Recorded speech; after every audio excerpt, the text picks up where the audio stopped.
Mengapa ada beberapa cerita yang terasa demikian lambat, sementara yang lain terasa terlalu cepat? Nah, ini semua tentang pacing atau kecepatan cerita.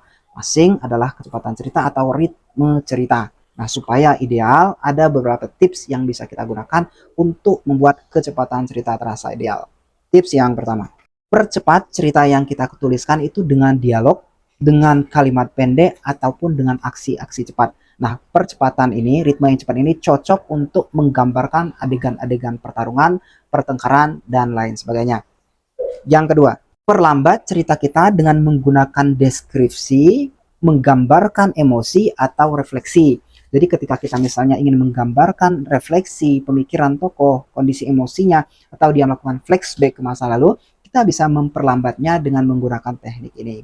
Kemudian yang ketiga, supaya bagus kita dapat mencampurkan ini. Jadi ritmenya cepat dan lambat itu dicampur-campur sehingga dia naik turun mampu menggerakkan cerita dengan baik. Ketika kita menggambarkan adegan pertarungan nanti diselipin dengan refleksi dan lain sebagainya. Nah, sehingga ritmenya terasa lebih beragam dan tidak membosankan.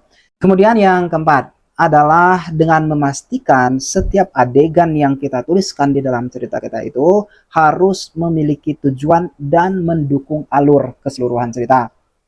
Jika adegan yang kita tuliskan itu tidak memiliki tujuan dan juga tidak mampu mendukung bangunan cerita secara keseluruhannya, sebaiknya dibuang dan dihapus saja.